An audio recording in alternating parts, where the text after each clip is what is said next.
بسم الله الرحمن الرحيم. الحمد لله الذي فرض علينا صيام شهر رمضان، والصلاة والسلام على خير خلقه محمد الذي سن لنا قيام شهر رمضان. Ramazon ro'zasini tutmoqni bizlarga farz qilgan Alloh taologa hamd va sanolar bo'lsin. Ramazon kechalarini bedor o'tkazmoqlikni bizlarga sunnat qilgan Muhammad Mustafoga salovat va salomlar bo'lsin. Assalomu alaykum va rahmatullohi va barakatuh. Azizlar, barchalaringizni yana bir bor ulug' oy Ramazon oyini kirib kelishi bilan bu oyni barakotlaridan manfaatlanishimizni boshlanishi bilan chin qalbdan tabriklayman. Alloh taolo bu oyni hammamiz uchun barakot oyi, xayrot oyi, yaxshilik, ibodat, taqvo oyi bo'lishini nasib etsin. Albatta bu muborak oyni xayri, barakasi, yaxshiligini sanab adog'iga yetib bo'lmaydi. Har yili mana shu oyda Alloh nasib qilib turkum suhbatlarni turli masjidlarimizda o'tkazib kelyapmiz. Mana bugun Imom Hasan radhiyallohu anhu nomlaridagi ushbu so'zlarni go'zal masjidingizda Ramazonni avvalida mana shu demak majlisni qurishimizga Alloh taolo imkon berdi. Buning uchun Alloh taologa beadad hamd va sanolar bo'lsin. Bu yilgi turkum suhbatlarimizni Ramazon tuhfalari deb atadik. Haqiqatdan Alloh taolo bu Ramazon oyiga siz bilan biz mo'min bandalari uchun juda ko'p tuhfalarni jamlagan. Faqatgina biz o'zimiz oqil bo'lib, o'zimiz qadrimizni bilib, ana o'sha Alloh bu oyga joylab qo'ygan tuhfalarni qabul qilib olishimiz, ulardan manfaatlanishimiz, bu dunyomiz va oxiratimiz uchun kerakli narsalarni istifoda qilishimiz kerak bo'ladi. Ramazonni siz bilan biz ojiz bandalarga Alloh taolo ichiga qo'yib qo'ygan tuhfalardan biri mana shu bugunga o'xshagan ilmiy ma'rifiy suhbatlardir. Boshqa oylarda, boshqa kunlarda bunga o'xshash fursatlarni topishimiz qiyinroq. Shuning uchun mana shu tuhfa deb atalmish suhbatlarni yaxshi bir unumli bo'lishi uchun, hammamiz uchun, bu dunyomiz uchun, oxiratimiz uchun, oilalarimiz uchun, erkak ayollarimiz, yosh qarilarimiz uchun, hamma uchun foydali bo'lishini harakatida bo'lishimiz kerak. Chunki ilm, ma'rifatsiz inson hayotini yo'lga qo'ya olmaydi. Ilmsiz, ma'rifatsiz hayot go'zal bo'lishi mumkin emas. Ilmsiz, ma'rifatsiz maqsadga erishish mutlaqo mumkin emas. Shuning uchun bizning dinimiz ilm dini, ma'rifat dini, xayr, baraka dini qilib Alloh taolo tomonidan yuborilgan. Ushbu din insonlarni ikki dunyo baxti, saodati kafolatini zimmasiga yuklatilgan dindir. Ana o'sha dindan olingan ma'rifat orqali siz bilan biz bu dunyomiz, oxiratimizni go'zal bo'lishi uchun bir yo'l topamiz. Alloh taolo siz bilan bizni yaratgan zot, bizdan boshqa dunyodagi butun mavjudotlarni yaratgan zot bizni holimiz qanday ekanini yaxshi biladi. Shuning uchun bizlarni aqlimizni peshlab turish uchun, aqllarimiz nafsni ko'yiga tushib yo'l qo'yadigan xatolarni to'g'rilab turish uchun, nuqsonlarini to'ldirib turish uchun, adashib ketib qolmasligimiz uchun, o'zimizni jaholat botqog'iga botirib qo'ymasligimiz uchun Alloh taolo bizga o'zini ta'limotlarini din deb to'plab yuborib qo'ygan. Ana shu din to'la to'kis dindir. insonni bu dunyo oxiratini to'liq saodat bilan ta'minlovchi dindir. Mana shu dinning ta'limotlarini asta sekin o'rganib, hayotga tatbiq qilgan insonlarga ikki dunyo saodatini kafolati berilgandir. Shu din ta'limoti bo'yicha mo'min, musulmon inson Allohsi, Robbisi bilan bo'ladigan muomalasi qanday bo'lishini o'rganadi. Jamoat, jonsiz narsalar olami bilan qanday muomalada bo'ladi, buni o'rganadi. Hayvonot olami bilan muomalasi qanday bo'ladi, buni o'rganadi. Insoniyat olami bilan muomalasi qanday bo'lsa to'g'ri bo'ladi, mana shuni ham o'rganadi. Ushbu muomalalarning hammasi Qur'oni Karimda, Rasul akram alayhisolatu vassalomning sunnatlarida, shariatimiz ta'limotlarida kelgan. Misol uchun jonsiz narsalar olamini biz avaylashimiz kerak. Havo ham misol tariqasida aytyapmiz, jonsiz narsalar olamining bir a'zosi. Shu havoni bulg'atmasligimiz kerak biz. Ifloslantirmasligimiz kerak. Chunki o'zimiz nafas olyapmiz undan. Bizga yem bo'ladigan, ovqat bo'ladigan hayvonlar nafas olyapti. Shu havo ifloslansa, bizni o'zimizga qiyin bo'ladi. Turli bemorliklar chiqadi, noqulayliklar chiqadi va oxir oqibat bizni demak hayotimizda katta bir baxtsizlik yuzaga kelishi bor. Hayvonot olamini olaylik. Hayvonot olami ham bizga xizmat qiladi. Ana ularni behuda demak qirmaslik, turli ularga nisbatan vahshiyona munosabatda bo'lmaslik holatlari kelib chiqqan. Biz hammasini yig'ishtirib qo'yaylikda, eng kichkina hayvonlardan bo'lgan chumolini olaylik. Shu chumoliga ozor berish mumkin emas deydi bizning dinimizda. Alloh taolo Qur'oni Karimni suralardan birini Naml surasi, chumoli surasi deb atab qo'ygan. O'zining payg'ambarlaridan bir payg'ambar chumolini uyasini bostirganda, demak oyat tushirib shu ish noto'g'ri ekanligini bayon qilgan. Mana shuni esda qolaylik. Eng kichkina jonzotlardan biri chumoliga ozor berish musulmonning odatidan tashqari ish. Musulmonchilikka to'g'ri kelmaydi. Endi hammasini qo'yaylik-da, odamga bo'lgan munosabat. Ya'ni musulmon shaxsni, mo'min shaxsni odamga, odam zotiga bo'lgan muomalasi qanday bo'ladi, shuni o'rganaylik. Undan oldin o'zimiz kimligimizni bilaylik. Mo'min degani nima degani? Mo'min so'zi omonlik so'zidan olingan. Allohga iymon keltirib, Allohni demak turli jazolaridan omonda qoladi. Mo'min degani inson, ya'niki omonlik insoni. Boshqalarga omonlik bergan inson. Undan boshqalarga yomonlik yetmaydi degani. Arablarda yuvosh tuyani amun deyiladi. Birovni tepmaydi, boshqa qilmaydi, juda ham birovga zarar yetkazmaydigan, nihoyatda demak yaxshi bir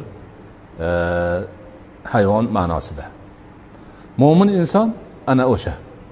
Rasul akram alayhisolatu vassalom o'zlarining hadislaridan birida mo'minni ta'riflab, mo'min odamlar undan nafsini va molini amonda bo'lishiga ishongan shaxsdir deganlar.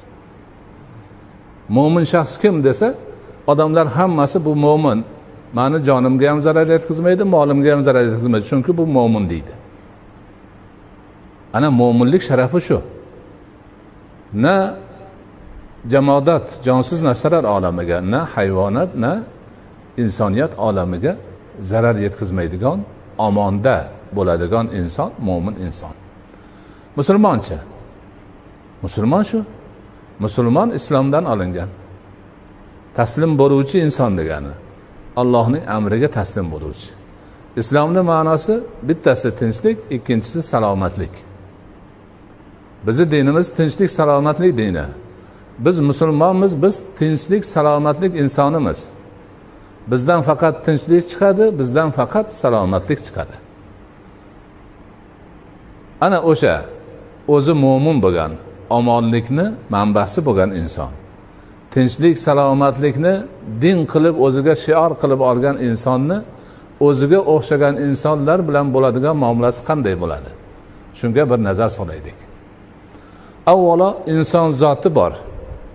Dinidan, diyonatidan, millatidan, elatidan, boyligi, kambag'alligidan qat'iy nazar nomiki inson bo'lsa aziz va mukarramdir. alloh taolo Qur'onda o'zini buni baralla e'lon qilib qo'ygan. Valaqad karramna bani adama. Odam bolasini biz aziz va mukarram qildik deydi Alloh taolo. Kim bo'lishidan qat'iy nazar. Ana o'sha mo'min bo'lmagan, musulmon bo'lmagan, ilohiy dinga ishonmaydigan, faqatgina odam nomi bor odamlarni ham biz odamligi uchun hurmat qilamiz. Chunki odamiylikda bizning qarindoshimiz hisoblanadi. Ya'ni u ham odam, biz ham odam. Odamligi uchun demak biz dindan, diyonatdan, e'tiqoddan, ibodatdan, hamma narsadan begona odamni ham odamligi uchun hurmatini qilamiz. O'ligini ham, tirigini ham. Endi bir pog'ona yuqoriga ko'tarilsa, ahli kitob odamlar keladi. Ya'niki Alloh taolo tomonidan bir vaqtlar ularning ajdodlariga Alloh kitob tushirgan, payg'ambar yuborgan, shariat joriy qilgan xalqlarning davomchilari hozir bor. Xristianlar, yahudiylar, demak ana o'shalarni ahli kitob deyiladi. Ular haligi hech narsasi yo'qdan ko'ra yuqori turishadi. Chunki ularga bir vaqtda payg'ambar yuborilgan, bir vaqtda kitob tushgan. Ana o'sha ilohiy kitob, ular ham iymoni bor, ya'niki Allohga mo'minman deydi va shariatga amal qilaman deydi-yu, bizni dinimizga yurmaganligi uchun amaldan qolgan dinni, demak, odamlari sifatida dinimiz ular bilan muomala qilishni bizga o'rgatgan. Ular bizga dushmanlik qilmasa, biz ham ularga dushmanlik qilmaymiz. Bizga qilgan muomalasiga qarab ularga chiroyli muomalani qilib, ahli kitob sifatida shariatimiz ko'rsatgan muomalalarni ular bilan birgalikda qilamiz. Bularning ikkita haqqi bo'ladi bizda: odamlik haqqi va ahli kitoblik haqqi. Endi undan ko'tarilsak, mo'min musulmon olamidagi barcha inson zoti bizni din qardoshimiz. Ularning bizda 3 ta haqqi bor. Insonlik haqqi bor, ahli kitoblik haqqi bor, mo'minlik, musulmonlik, dindoshlik haqqi bor. Musulmon musulmonning birodari. Barcha musulmonlar birodarlardirlar. Demak, o'sha musulmonlik haqlari ko'rsatilgan. Aksa ursa, demak, tashmit aytasan, salomatlik so'raysan, salom bersan, alik olasan, vafot etsa janozasiga borasan va hammasi shariatda ko'rsatilgan. Musulmonlik haqqini ularning oldida ado etishimiz bizni mo'minlik burchimiz, musulmonlik burchimiz hisoblanadi. Endi o'sha mo'min musulmonlarning ichidan yana yaqinlari bor, qo'shnilar bor. Qo'shnilarni yana bitta haqqi ziyoda bo'ladi. Mo'min musulmonlik haqqi ham bor, qo'shnilik haqqi ham bor. Buni ham biz ehtiromini qilishimiz kerak. Qo'shni haqqi bizning dinimizda qanday belgilangan, shuni o'rganishimiz kerak va unga o'sha qo'shnichilik munosabatini dinimizda ko'rsatilgandek qilishga o'tishimiz kerak. Mana shularning hammasiga ma'rifat kerak, tushuncha kerak, diniy ta'limotlarimizni o'rganishimiz kerak.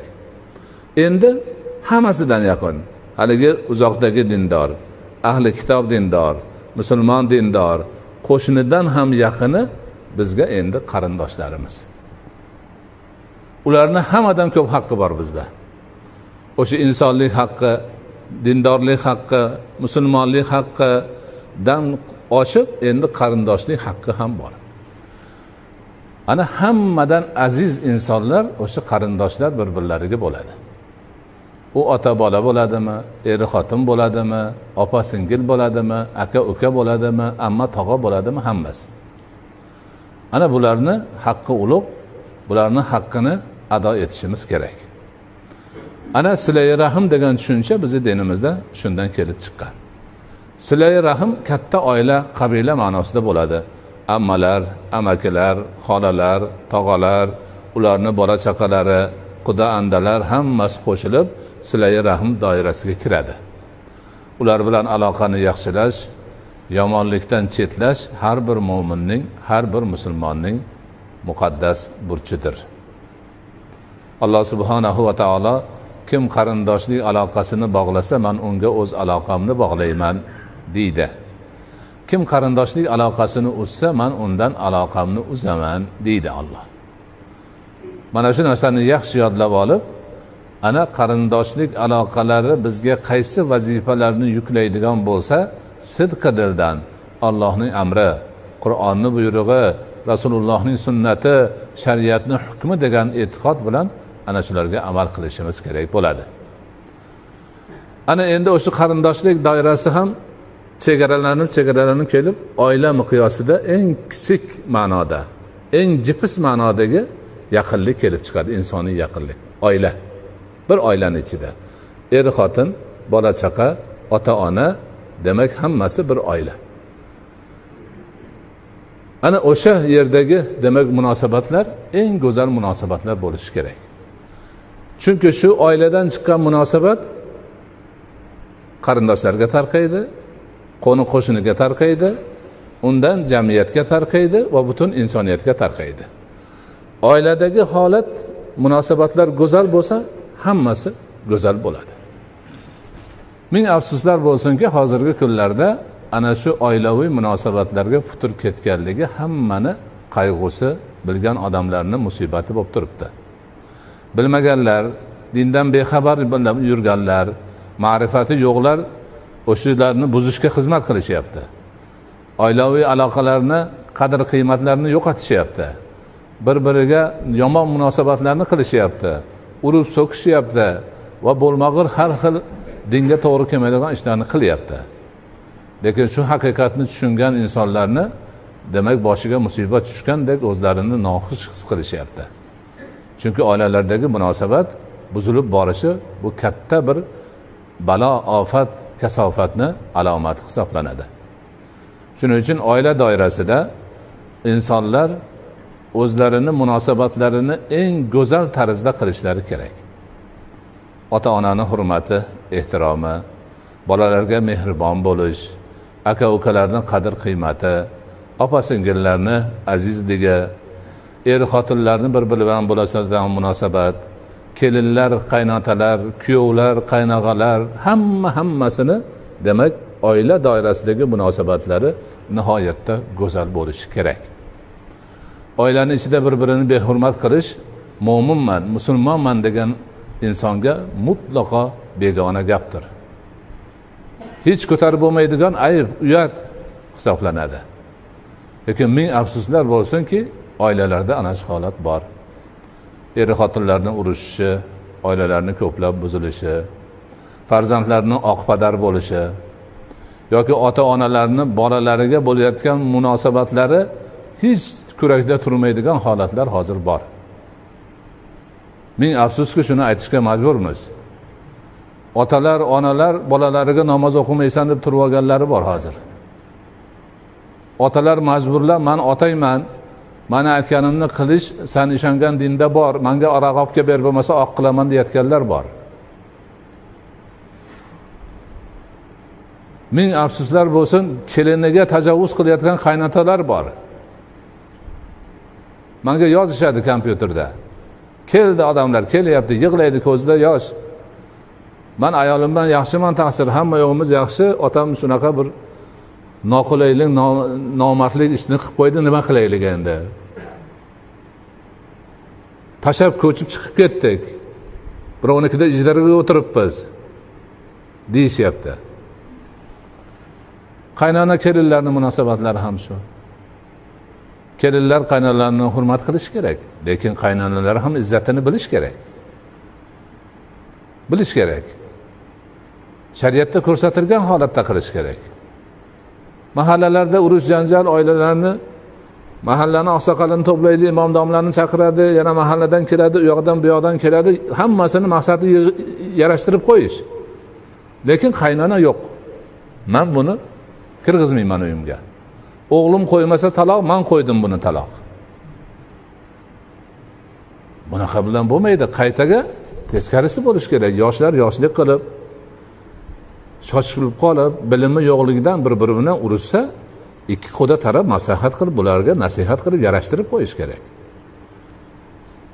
Buni o'rniga haligi gap. Mayli otasi, onasi bu qilyapti. Endi aka-ukalar, opa-singillar aralashtirib, o'zini jigarini, oilasini buzishga o'rayapti. Bular hammasi musulmonlikka to'g'ri kelmaydi.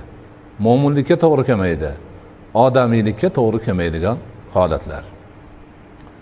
Ming afsus shunaqa holatlar bo'ladi, lekin bunda insonlar bag'ri keng bo'lish kerak. Sabrli bo'lish kerak. o'sha haligi chumoliga ham ozor bermaydigan millatni a'zosi ekanligini unutmaslik kerak.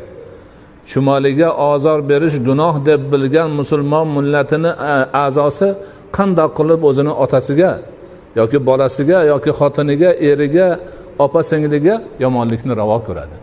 Bir oilada yashab turib, bir uyda istiqomat qilib turib, qanaqa qilib bunaqa narsalarni qilish mumkin? Ko'p holatlar bor. Bularni hammasini o'rganish kerak.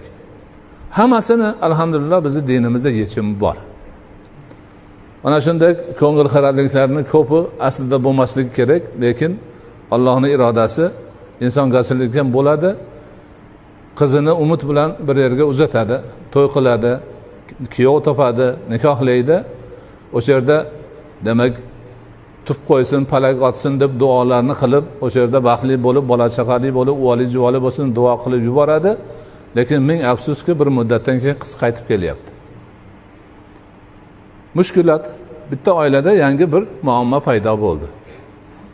O'zi o'g'lini uylaganida yana yetarli tashvishi bor edi, uni ustiga umid bilan uzatgan qizi qaytib kelib qoldi. Yana yangi bir muammo. Endi mana shu yerda Allohning qazoyi qadari borligini unutmaslik kerak. Ba'zi bir odamlar o'sha qizlarga dashnom berar ekan, u qilar ekan, bu qilar ekan. Bu ham bo'lmaydi. Rasul akram alayhisolatu vassalomning bir hadislarini Imom Hasan Marvaziy o'zining yaxshilik va silai rahim kitobida keltirgan. Bu kitobni mana birodarim Muhammad Said Buxoriy qo'l yozmadan topib chop qilib chiqargan edi. Men sharh qilib sizlarga taqdim qilganman. 2 juzli katta kitob. Nihoyatda shu qarindosh urug', oilaviy aloqalarni yechimlari o'sha kitobda kelgan. O'sha kitobni o'qigan azizlardan bittasi men bilan hamroh bo'lib ketyapti, aytayapti. Tashakkur aytgandan keyin aytayapti-ki, mana shu kitobdan topdim bir yechimni deydi. Nimani desam, mana bir birodarimning qizi kelin bo'lgan joyidan qaytib kelib qolgan edi. Shu qizni hech qo'ymasdi otasi. Sen nimaga kelding? Seni nima qiluvdim deb haligi qizni qaytib ketish imkoni yo'q. Ota qo'ymay siqadi buni deydi. Keyin o'sha kitobni o'qisam shunda bor ekan. Ha, bor. Rasul akram alayhisolatu vassalom sahobai ikromlardan biriga aytganlar. Men senga eng yaxshi sadaqani yoki sadaqalarda ham savobi ko'p narsani aytaymi deganlar. Ha, Allohning rasuli ayting deganlarida o'zini ayol zotidan bo'lgan yaqin kishisi oilasi buzilib qaytib kelsa, qaramog'iga odam qolmasa, shunga pul sarflagan odam eng yaxshi odam bo'ladi. Sadaqani eng yaxshisini qilgan bo'ladi yoki sadaqadan ham yaxshiroq savobli ishni qilgan bo'ladi deganlar. Ana o'shanaqa oilasi buzilib qolgan, ayol kishi boradigan joyi yo'q, qiynalib qoldi, ishlay olmaydi. Ana shunga qarasa, shuni boshini silasa, ko'nglini ko'tarsa, taom bersa, kiyim bersa, boshqa qilsa, dunyodagi eng yaxshi sadaqa shu ekan. Sadaqadan ham yaxshi amalni demak qilgan bo'lar ekan. Ana bizning dinimizda ana shunaqa oilasi buzilib, qarovsiz qolgan ayol zotiga shunchalik e'tibor berilgan ekan. Endi bugun kunda aytamizki, xuddi o'sha ayol zoti ham o'zini bilish kerak. Otasinikiga qaytib keldi. Kelinlar bor, opa singillari bor. Ular bilan endi janjal qilmasligi kerak bu. O'zi u yoqda turish kerak edi. Lekin Alloh ravo ko'ribdi, noiloj, unaqa bo'lmasin, lekin bo'lyapti hozir. Shunaqa bor. Demak, u ham o'zini bilsin. Kelib o'tirib olib tinch turganlarning tinchini buzmasin. Ukasini kelini bilan urushtirmasin. Opa singillar bilan urushib onasining boshiga nima og'riq bo'lmasin. O'zini bilsin u ham. Har bir inson o'zini chegarasini bilsin va bu chegarani bizning shariatimiz qo'yib qo'ygan. Ana o'shanda yaxshilik bo'ladi. To'g'ri, turmushda turli holatlar bo'ladi. Kimnidir asabiy holati chiqadi, kimdir bir qiyin ahvolga qoladi, kimdir bir yechimsiz muammo boshiga tushadi. Lekin hammasiga sabr qilish kerak. Ko'pchilik birgalashib, mehr ko'rsatib, oqibat ko'rsatib, o'sha boshiga og'irlik tushganini og'irini yengil qilishga urinish kerak. Bu ajr bo'ladi, bu savob bo'ladi, yaxshilik bo'ladi. Ana o'shanda oilalar tinch bo'lsa, Xudo xolasa, o'sha tinchlik hamma yoqqa tarqaydi, yaxshi bo'ladi. Menga o'zimga shu savollar bo'limida kelayotgan savollarni bir katta qismi shu masalaga qaralgan. Yoshlar, yigit qizlar ota-onalaridan shikoyat qiladi. Ota-onalar bolalaridan shikoyat qiladi. Er xotindan, xotin erdan, aka ukadan, opa singildan shunaqa shikoyatlar juda ko'payib ketdi. Bularni demak biz hal qilishimiz kerak. Oilalarni tinchligi, totuvligi, jamiyatni tinchligi, totuvligi ekanligini tushunib yetishimiz kerak. Oilalarimizda xayr baraka bo'lsa, hammaga tarqalishini tushunib yetishimiz kerak. Shuning uchun hamma oilalarda, kichik oila bo'ladimi, katta oila bo'ladimi, a'zosi ko'p bo'ladimi, oz bo'ladimi, hammalari bir-birlari bilan dinimiz ta'limoti asosida munosabatda bo'lsa, dunyodagi eng go'zal munosabat shu bo'ladi. Savob bo'ladi, ajr bo'ladi, oxiratga zaxira bo'ladi. Bir-biri bilan urushsa nima bo'ladi? Bir kun urush bo'lgan joyda 40 kun baraka qochadi. Yeganini, ichganini tatib bo'lmaydi umuman. O'ziga yuqmaydi. Hijolat. Ishiga borsa ham qayg'usi o'zimdan birga boradi. Ko'chaga chiqsa birga chiqadi, qaytib kelsa qaytib keladi. Shuni demak tushunib, hamma o'zini bilib, o'zini chegarasida turib va boshqa insonga nisbatan otasi bo'lsa otaga qiladigan muomala, onasi bo'lsa onaga qiladigan shar'iy muomala, bolasi bo'lsa bolaga qiladigan, erga, xotinga, hammasiga o'ziga yarasha munosabatda bo'lsa, inshaalloh hammasi yaxshi bo'ladi. Hozirgi holatdagi odamlarni bir-biridan qilayotgan shikoyatlari, oilalarni ichida chiqayotgan noqulayliklar, urush janjallar, kelishmovchiliklar hammasi ana shunday barakani ko'tarilishi, insonlarni demak qayg'uga qolishi, musibatga qolishini vositasiga aylanib qoladi. Bizning dinimiz haligindek tinchlik dini, omonlik dini, xayr baraka dini, go'zal muomalalar va go'zal axloqlar dini bo'lgandan keyin shu dinga munosib bo'lishimiz kerak. Dinimizning ta'limotlarini o'rganib, ularga amal qilishimiz kerak. Ana shunda inshaalloh hamma narsa joyiga tushadi.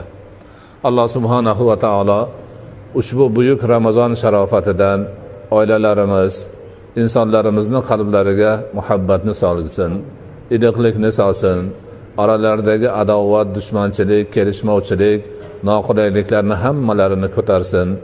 Ota-onalar, bolalar, er-xotinlar, opa-uka, aka-singillar, oilani ichida yashab turgan barcha azizlarimizga Alloh taolo o'zi baxtli, saodatli hayot bersin. Dinimiz ta'limotlari asosida bir-birlari bilan go'zal muomalada bo'lishlarini nasib qilsin. Har bir inson shariatimiz yuklagan o'ziga sharafli mas'uliyatni sharaf bilan ado etib, qarindosh urug'lari oldida, el yurt oldida, eng asosiysi Alloh taoloning oldida yuzlari yorug' bo'lishini nasib etsin. Alloh oilalarimizni barchalariga tinchlik bergin, salomatlik bergin, ahillik, inoqlik bergin, o'zaro hurmat, ehtirom bergin, urush janjallarni, kelishmovchiliklarni, turli noqulay holatlarni bizdan yiroq bo'lishini nasib etgin. Alloh o'zingdan yolborib so'raymiz, barcha ishlarimizni o'ngidan kelishini o'zing nasib etgin. Bizga yuborgan dining ta'limotlarini qunt bilan o'rganib, ularga ixlos bilan amal qilishimizda o'zing yordamchi bo'lgin. insonlarimizni hammalarini mo'minlik, musulmonlik burchini sharaf bilan ado etishida o'zing ko'makchi bo'lgin. Oilalarimizni baxtli, saodatli qilgin. Oila a'zolarini hammalarini haqiqiy mo'min, musulmon bo'lishlarini, o'z vazifalarini sharaf bilan ado etishlarini nasib etgin. Oilalarimizdagi baxt, saodat, tinchlik, omonlik, ahil, inoqlik jamiyatga ham ko'chib, vatanimiz, elimiz, yurtimiz barcha mo'min musulmonlar ahil inoq bo'lishini, baxtli, saodatli bo'lishini, go'zal muomalada yurishlarini nasib etgin. Va sallallohu ta'ala ala xayri xalqihi Muhammad va ala alihi va ashabihi ajma'in bi rahmatika ya arhamar rahimin.